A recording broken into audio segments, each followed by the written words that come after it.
my name is Desiree with theastrologyaddiction.com, and thank you so much for watching.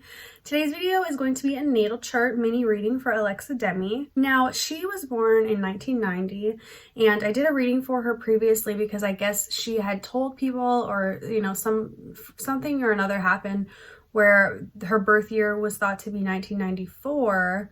So when her real birth year came out as 1990 and people found out that she was 29, that was kind of a shock. So I'm going to do her new reading on her real birth chart. We still don't know the birth time. So if you do know anything about that or know her birth time, leave that down below. So something about this chart that is different is she has this Libra moon, which first of all does make sense for her to be a little bit deceitful to get what she wants and to get where she wants in life.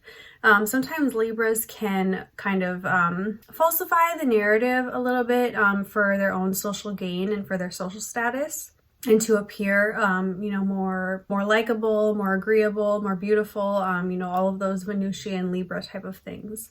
So it's definitely no surprise. And her moon is also square to Saturn, which means, she can be very hard on herself and take things a little bit more emotionally personal than they might be. She just puts this pressure on herself to be perfect and to appear a certain way. So I could see where that pressure kind of, maybe made her want to lie about her age.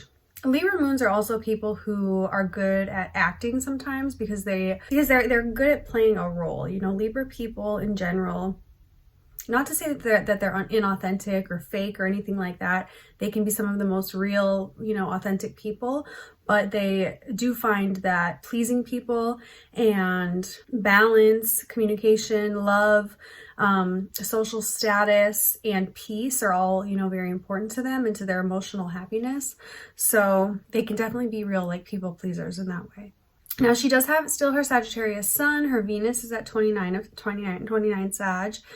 People that have a Venus Sagittarius are very intense people when it comes to romance and love. They can have this grand kind of fantasy idea of what love is and what romance is and partnership, especially with a Libra moon that intensifies that, even more. She can have very high standards for men and for dating, and even kind of like a righteousness maybe about her decisions with partnership and with love and even with sex. Now, her Mars is at 0 degrees of Gemini. So I wish I had her birth time, because if she was born, at a different time, that might have been retrograde back into Taurus, because she does have a retrograde Mars.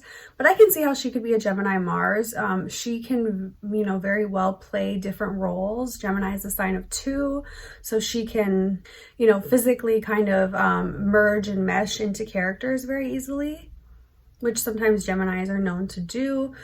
Gemini Mars also, again, can be known to be a little bit, deceitful to get what they want. Maybe even not purposefully, outright lying, but Geminis sometimes see the truth as they want to see it. They see things in life from their point of view, and sometimes it's not exactly reality based. It's not what's happening. It's more like a story they are creating in their head.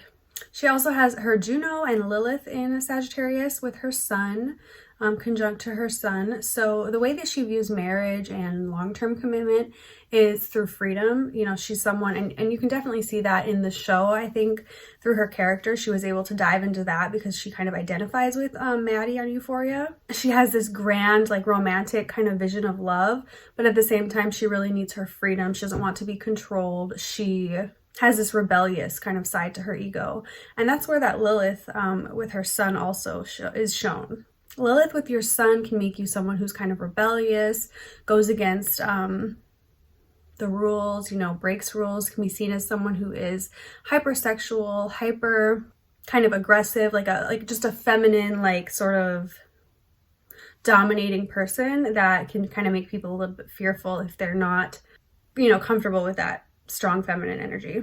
Now, she also has her Mercury conjunct to Uranus in Capricorn with Saturn, Neptune, and her North Node in Capricorn. So while she does, think a little bit more traditionally, she values money, she probably values status and power, she has this really unique way of seeing the world and of kind of like going about getting what she wants. She can be more creative at that and have a more artistic side to her personality, especially through her mind. Uranus conjunct Mercury can also make you a little bit unstable mentally in some way. Not that you're going to have like mental illness necessarily, but it can make you just more kind of inconsistent with your thoughts. You can think at one time that you want to do this and then have like this epiphany, this brilliant idea to switch paths and to kind of change your course in one way or another. So that is my little mini reading for Alexa Demie. I wish I had her birth time so I could look into her houses and all of that a little bit more. But again, let me know if you guys have any info on that. Thanks again for watching. If you're interested in booking a reading with me, my link is in the description box. Have a good day. Bye.